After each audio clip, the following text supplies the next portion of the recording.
frame where Marth's head is sticking up, and during that frame you can get a forward smash off, but it's frame perfect.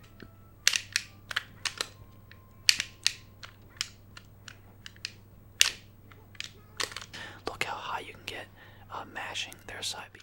Welcome back, guys. Today we're back on Melee. Thank you to everyone who's been watching my videos recently. So today I'm just going to talk about how basically certain characters, although the tier list suggests they are the best characters, are in fact not, and why that is. So I'm going to go through each character individually and basically explain why or why not they are capable of being played at the highest level. And yeah, so I'm just going to start with the big hitters first. So we'll start with Fox and Falco. So basically the reason why Fox and Falco are so, I guess overrated, and there's a couple players who've been speaking out about this type of thing since Summit ended, but mostly just Mango and I think like Fiction or somebody else. But basically these characters have so many good options. So they have a good dash attack, a good down tilt, a good up air, a good back air, a good forward air is questionable, but neutral air is good. Their side B is good. Their down B is obviously really good. Their lasers are good. Their up B is good. And even some people have started to argue that Falco's up B is better than Fox's, only because it's shorter, you're out of it quicker. So in some ways it is better, especially for like off-stage mix-ups. Like how often do you need Fox's super long recovery to get back on stage? Like obviously staying alive is better than not, but if you're a Fox and you're just going to land on stage anyway because your recovery is so long and get punished for it and die for it anyway, then why does it matter that it's longer if it gets you killed more often than not? That's like the argument anyway. But essentially, for you to play this character at its full potential, right, you basically need to be at a multi-shine, like really consistently, which for some characters, or I mean for Falco is easier than Fox, and even Falco, I mean, it's still extremely hard. I mean, I'm mashing like really fast there, and you still can only get, I'm not the best at multi-shining, obviously, and there's another couple ways you can do it. So like if you just are ready to press the B button again, you can get a double shine off really quickly, and even like ground it. I'm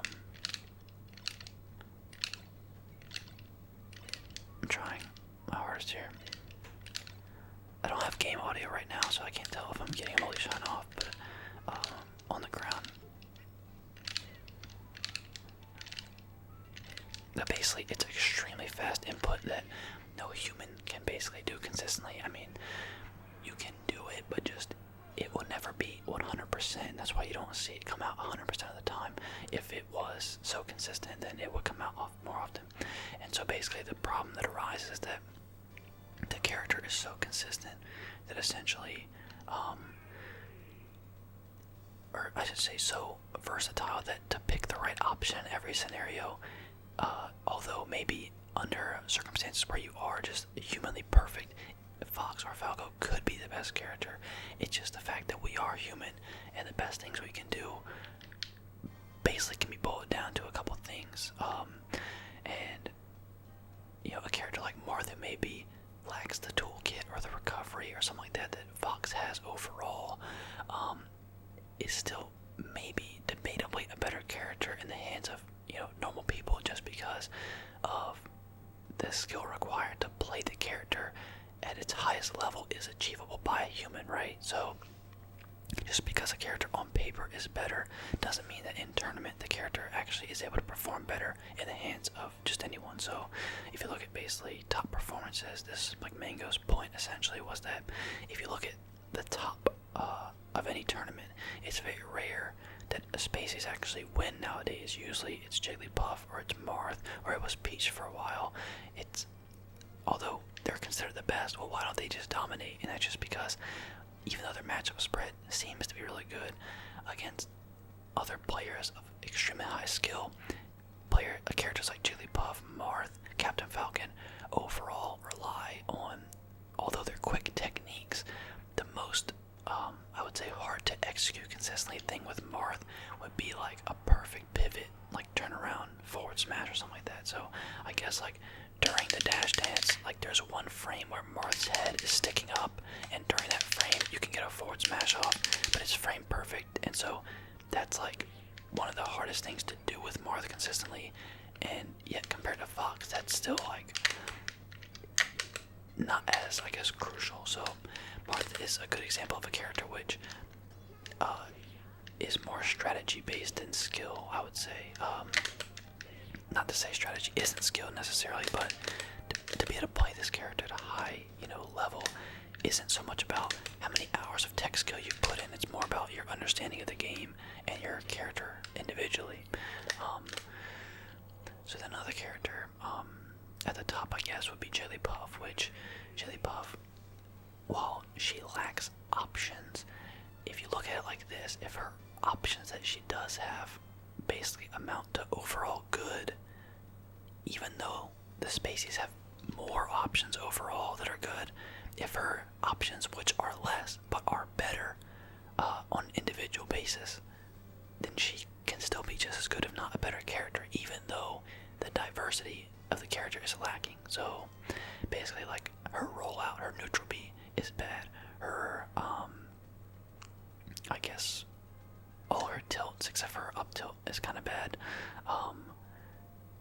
She doesn't have as many options as Fox and Falco, but it's the fact that her back air is so good, rest is so good, pound is really good, especially for mobility's sake. So that's like the argument, I guess. So anyway, by character, right, for human consistency, starting with Dr. Mario, Luigi, they all have the plague of their down B, especially Luigi. So if you want to recover perfectly with Luigi, it's just not possible. I mean, if you're willing to accept the fact that the character every time you recover would be, recovering less high otherwise, if you were, a perfect player.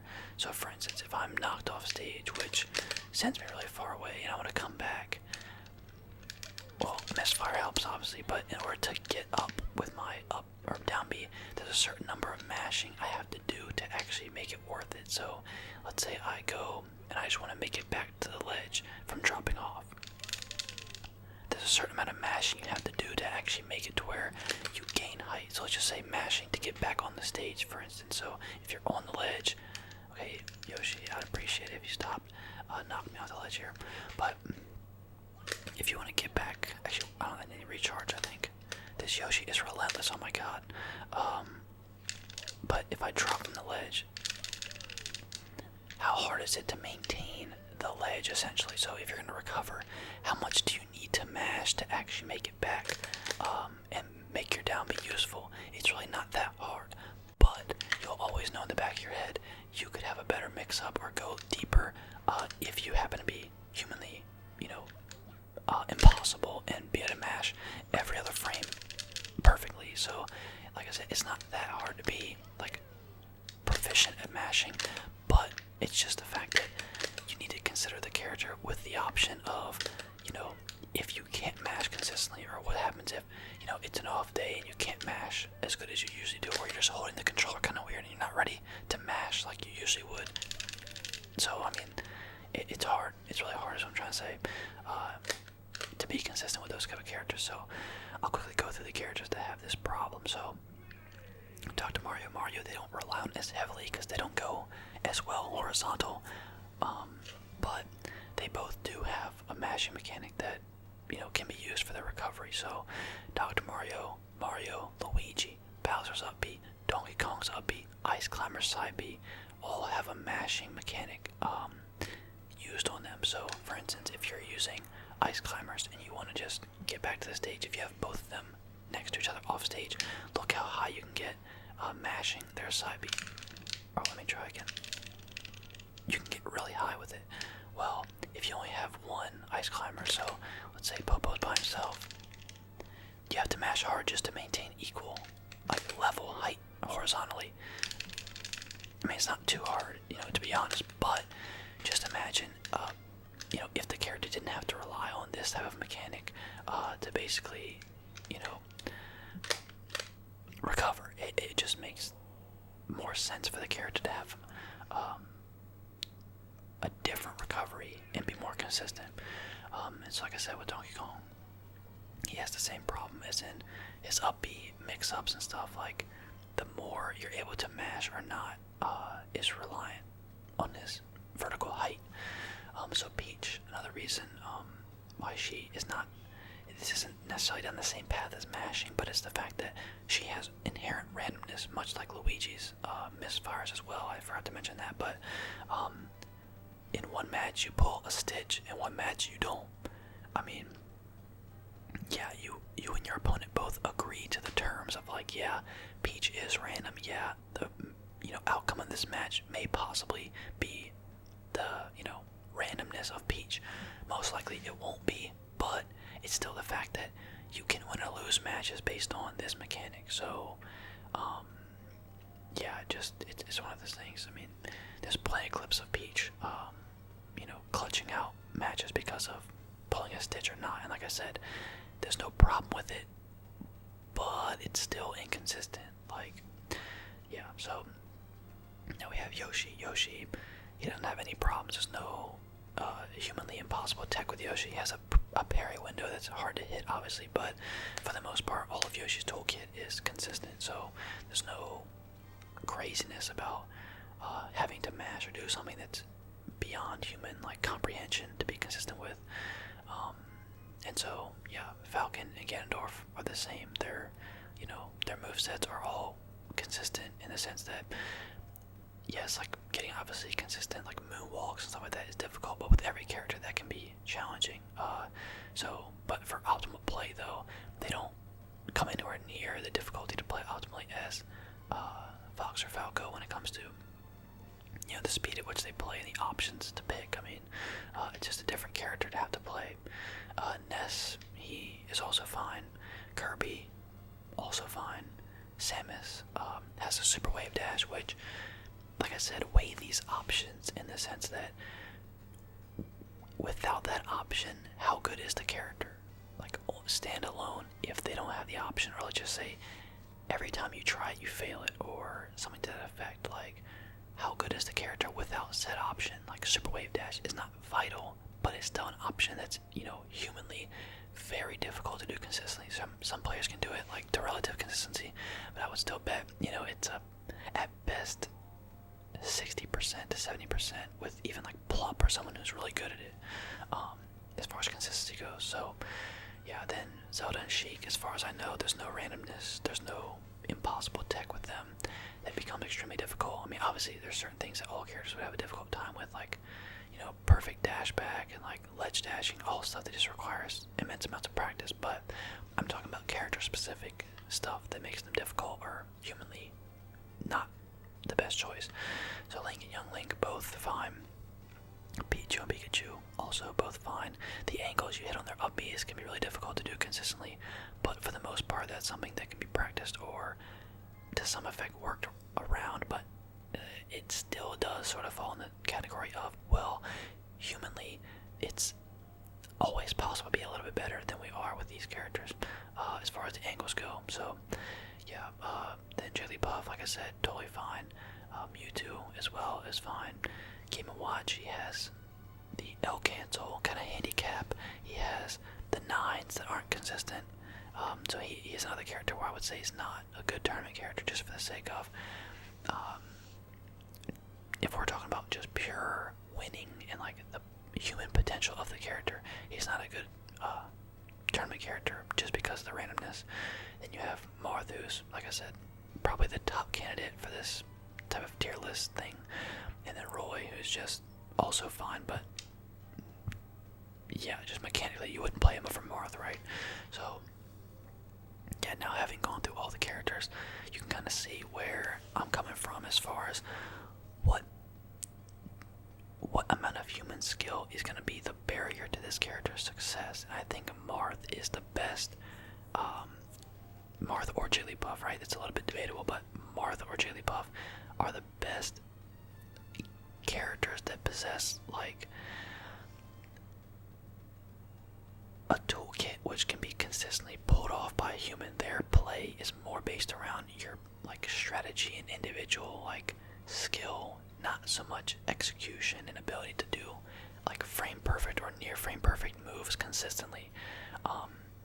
So yeah, if you want to just win as much as possible and have the least strain on your hands and things like that, yeah, Jigglypuff is probably the most smart character when it comes to that sort of decision. Just because, like I said, there's obviously a certain level of skill that Jigglypuff takes, and if it was so easy, then there would be more Jigglypuffs, obviously. I'm not saying it's easy, I'm just saying as far as for a human to be able to like maximize potential, Jigglypuff or Marth or Captain Falcon are the highest potential characters when it comes to being consistent and basically applying their strategy.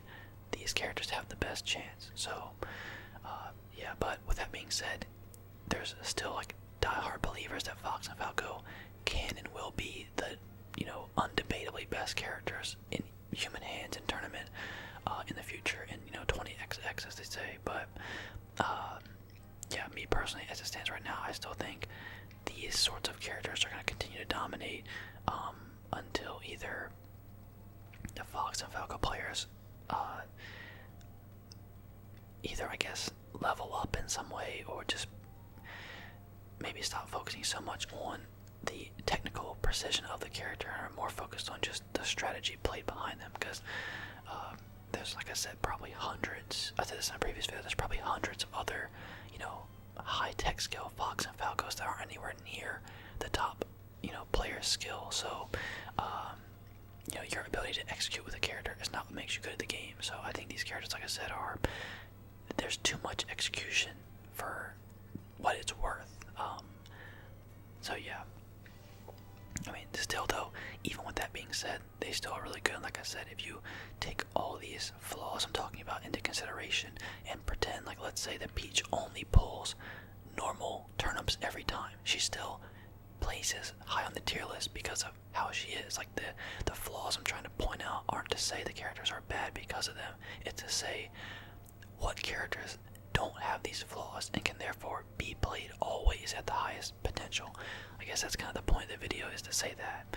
And yeah, so any character that have these kind of barrier of execution, I think kind of stay by the wayside. So yeah, I'm gonna kind of just end the video off by doing like some tech skill, I guess, and not talking.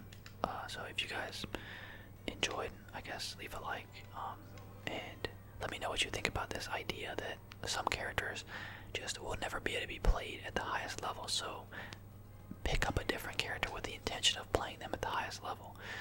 That's kind of my mentality about it. So yeah,